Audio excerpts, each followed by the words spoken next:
Hello students, welcome to easy math for NDA. I am Ujjwal Kaushik, your friend. जो भी students NDA की preparation कर रहे हैं उनके लिए हमारा चैनल बहुत यूजफुल है, क्योंकि हम क्वेश्चन और कॉन्सेप्ट साथ में समझते हैं।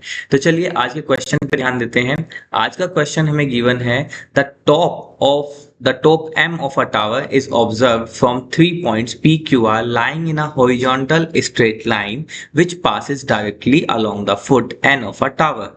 The angle of the elevation of M from PQR respectively 30, 45, 60. Then what is PQ? Then PQ is A and QI is B. तो हमें PN की वैल्यू बतानी है। तो चलिए वन बाय वन अपने क्वेश्चन को समझते हैं। क्वेश्चन के पहले हाइट एंड डिस्टेंस से क्वेश्चन है, तो ऑब्वियसली बात है हमें यहाँ पे क्या होगा, सबसे पहले डायग्राम बनाना होगा, चित्र बनाना होगा। तो चलिए आइए चित्र बनाते हैं अपने इस क्वेश्चन का। तो काफी इजी और इंटरेस्टिंग है। सबसे पहले हमें एक टावर दिया गया है, तो चलिए ये हमने एक टावर मान लिया, दिस इज माय टावर। ठीक है, अब गिवन क्या है, द टॉप इज एम, तो ये हमारा एम हो गया टॉप, और जिस टावर का फुट है वो एन है, तो ये हमारा टावर का फुट एन हो गया। अब गिवन था कि 3 पॉइंट्स, देखो यहाँ पे ध्यान दो, the 3 points P Q R lying in a horizontal straight line which passes directly along the foot. तो हमारे पास एक लाइन है जो एन से पास कर रही है, स्ट्रेट लाइन है, जिस पे ये तीनों पॉइंट लाई करते हैं। कौन कौन से पॉइंट लाई करते हैं? पी, क्यू और आर, ये तीनों ही पॉइंट लाई करते हैं। तो चलिए मान लेते हैं यहाँ पे कहीं हमारा पी है, फिर यहाँ पे कहीं क्यू है, और फिर यहाँ पे कहीं आर है। ये हमारे 3 पॉइंट्स हो गए। The angle of elevation of am from P, तो एम का पी से जो एंगल है, तो चलिए इसको ड्रॉ कर देते हैं। एम का पी से एंगल ये है, माफ कीजिएगा थोड़ा मेरा चित्रकारी के लिए। एम का एंगल पी से जो है वो 30 डिग्री है, तो इसने कितना एंगल बनाया है? It make a 30 degree angle. ठीक है, then it is given to us, और उसने फिर क्यू के साथ 45 डिग्री बनाया है, तो चलिए ये क्यू के साथ बना देते हैं angle, this is 45 degree. Then it is given to us कि उसने आर के साथ 60 डिग्री बनाया है, तो चलिए आर को मिला देते हैं एम पॉइंट ने, एंड इसने कितना बनाया? 60 डिग्री।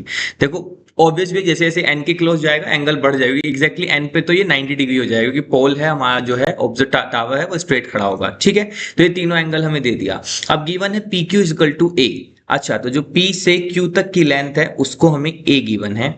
फिर उसके बाद Q R is given to me us B, तो मैं क्यू आर को थोड़ा अलग कलर से दिखा देता हूं। क्यू आर, तो यहाँ पे ये क्यू आर है जो हमारा बी तक गिवन है। ठीक है, this is Q R, so it is given to us B and they are asking us about the P N. तो हमें क्या बताना है? हमें पी एन बताना है, तो हमें इस कंप्लीट लेंथ को बताना है, पीएन को बताना है। तो चलिए सबसे पहले क्या करते हैं, पीएन को पीएन ही माने या फिर पीएन को कुछ मान लेते हैं। चलिए पीएन को यहाँ से हम वेरिएबल एक्स मान लेते हैं, और एमएन जो है हाइट है, हाइट को वाई मान ले, या फिर चलो हाइट को एच ही ले लेते हैं, ज्यादा कंफर्टेबल रहेगा। एमएन को हमने एच मान लिया, तो हम यहाँ पे लिख देते हैं, हमने क्या किया है, let MN is equal to H. जो हमारा एमएन है उसको हमने क्या मान लिया है? एच मान लिया है। ठीक है, और उसके बाद जो हमारा पीएन है उसको हमने x मान लिया है। चलो, तो अब यहाँ पे हम कॉन्सेप्ट कौन सा यूज करने वाले हैं? आप सभी जानते हैं हम कॉन्सेप्ट जो यूज करते हैं हाइट एंड डिस्टेंस में, वो सिंपली हम साइन कोस टैन कॉट और सेक कोसेक, ये 6 जो ट्रिग्नोमेट्रिक फंक्शन होते हैं इनका रेशियोज लेते हैं साइड का। किस तरह से लेते हैं अगर आपको नहीं पता तो मैं ट्रिक बता देता हूँ।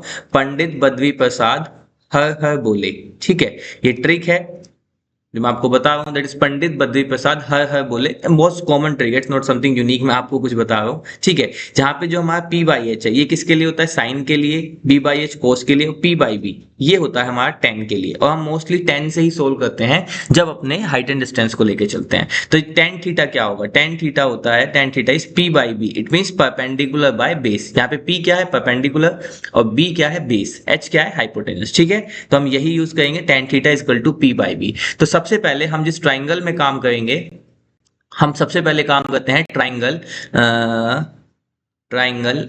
एम एन पी में। सबसे पहले हम ट्राइंगल एम एन पी में काम करते हैं। तो देखो जो ये एम एन पी है, इसमें जो एंगल है, अभी आप थोड़ी देर के लिए ध्यान दो कि हमने बाकी लाइन को भूल दिए हैं। ठीक है, तो मैं आपको हाईलाइट करके दिखाऊं किस ट्राइंगल में काम कर रहे हैं। हम काम कर रहे हैं एम एन पी में। थोड़ी देर के लिए आप भूल जाइए कि बीच में भी कोई एंगल है, कंप्लीट एंगल इसमें हम काम कर रहे हैं। तो देखो इस एंगल में जो आपको एंगल P है वो कितना गिवन है? 30 डिग्री। आप थोड़ी देर के लिए क्यू आर को भूल जाइए, इसलिए मैं आपको हाईलाइट करके दिखा रहा हूँ। तो angle M P M N P में एंगल P कितना है? 30 डिग्री है, तो बस यहाँ पे थीटा कितना? 30 डिग्री। ठीक है, तो चलो अब यहाँ पे इसको सोल्व करते हैं, तो यानी कि tan 30 degree is equal to, अब देखो टेन होता क्या है? Perpendicular by base. तो यहाँ पे परपेंडिकुलर क्या है? परपेंडिकुलर है एम एन, और बेस कितना है Pn। ठीक है, अब tan 30 कितना होता है 1/√3। This is equal to Mn को हमने माना था h और Pn को हमने माना था x। तो यहां से हमें x इज इक्वल टू क्या मिल गया h√3, या फिर हम बोले h इज इक्वल टू क्या मिल गया x/√3। अब जो भी हमारे लिए यूजफुल होगा हम उसको आगे यूज कर लेंगे। ठीक है, चलिए अब दूसरा हम चलते हैं। देखो एक छोटा सा ऑब्जर्वेशन हम करते हैं कि जो भी हमारा आंसर है वो टर्म एक ही टर्म में गिवन है ना, एक ही टर्म में गिवन है, तो यानी कि क्यूपी की इसकी टर्म में गिवन है। तो देखो अब कैसे करेंगे, तो चलो अब हम ट्राइंगल में काम करते हैं। तो मैं इसको यहाँ पे लिख लेता हूं, हम काम करते हैं ट्राइंगल एम एन क्यू में। देखो ट्राइंगल एम एन क्यू में क्या होगा, अब आप देख पाए होंगे एंगल कितना बन रहा है 45 डिग्री। तो यहाँ से आ जाएगा tan 45 degree is equal to perpendicular by base. तो परपेंडिकुलर तो एम एन ही हो जाएगा, बेस क्या हो जाएगा एम एन क्यू के ट्राइंगल के लिए एन क्यू। ठीक है, अब देखो एन क्यू की लेंथ तो हमें नहीं पता है भाई, हमें किसकी लेंथ पता थी, P की तो हमने x मानी थी, एन क्यू की तो लेंथ नहीं पता। एन क्यू क्या, यानी कि हमें सिर्फ इतने पोर्शन की लेंथ चाहिए, एन क्यू की लेंथ। तो देखो इसको निकालने का तरीका क्या है, कंप्लीट लेंथ कितनी है x, उसमें से सिर्फ a को ही तो रिमूव कर रहे हैं हम। देखो मैं इसको अलग कलर से दिखाता हूँ, ये अगर मैं इस QP को निकाल दूं इस कंप्लीट लेंथ में से तो मुझे NQ मिल जाएगा। तो मैं कह सकता हूं इजीली बिना किसी दिक्कत के कि जो NQ है that is nothing but complete length NP minus, अब देखो NP में से मैंने PQ को हटा दिया, इस कंप्लीट लेंथ NP में से अगर मैं PQ इस स्काई ब्लू वाले रीजन को हटा दूं तो मेरे पास जो लेंथ बच जाएगी वो NQ की बच जाएगी। तो यानी कि NP की वैल्यू है x और PQ की वैल्यू है a। तो यहां से मेरे पास NQ की वैल्यू कितनी आ गई x माइनस a। तो इसको यहाँ पे रख देते हैं। तो tan 45 कितना होता है 1, this is equal to Mn की वैल्यू क्या है अगेन h अपॉन NQ की वैल्यू क्या है x माइनस a। चलिए इतना कर लिया है तो क्वेश्चन को हमने ऑलमोस्ट सोल्व कर लिया है। तो यहां से h की वैल्यू आ गई x माइनस a। बस अब हमें इसी पे काम करना था। हमें जो कंडीशन गिवन है h, तो हम दोनों साइड से h निकाल लेते हैं, यहां से भी h निकाल लेते हैं, इजी रहेगा। तो h इज इक्वल टू आ जाएगा x/√3। ठीक है, दोनों ही कंडीशन से हमें h की वैल्यू मिली है तो हम इनको इक्वल सकते हैं। मान लेते हैं हम इसको इक्वेशन 1 कहते हैं, इसको इक्वेशन 2। तो हम कह सकते हैं equation 1 is equal to equation 2। तो यहां से आ जाएगा x/√3 this is equal to x minus a।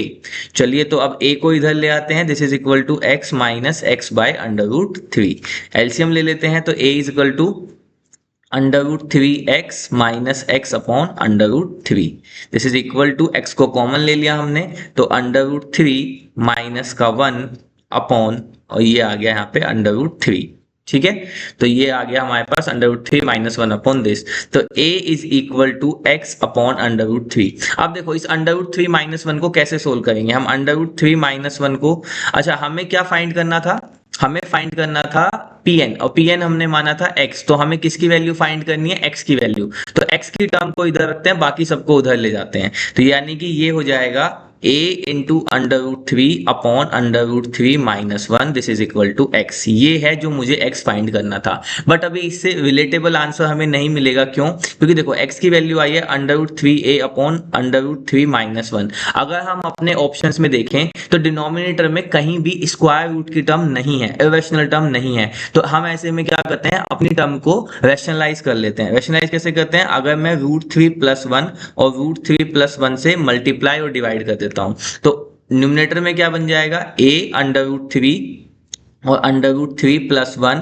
Upon, अब देखो नीचे बन जाएगा a minus B a plus B. तो a का स्क्वायर माइनस b का स्क्वायर, है ना, ये फॉर्मूला बन गया। मैं यहाँ पे लिख देता हूँ a square minus b square का, this is a plus B and a minus B. तो ये फॉर्मूला बन गया और बस इसके बाद हमारा क्वेश्चन ऑलमोस्ट सोल्व हो गया। तो यहाँ से x की वैल्यू कितनी आ गई, तो देखो a, अब √3 के अंदर मल्टीप्लाई करेंगे तो 3 एंड दिस प्लस का √3 अपॉन √3 का स्क्वायर 3 माइनस 1 2। तो x की वैल्यू आ गई √3 + 3 upon 2 into a. So 3 plus √3. 3 plus √3 upon 2 into a. It means option B is our right answer. I hope you are able to understand the video. If you still have any doubt, you can ask to me into the comment box. Thank you very much. Please subscribe the channel. Be happy.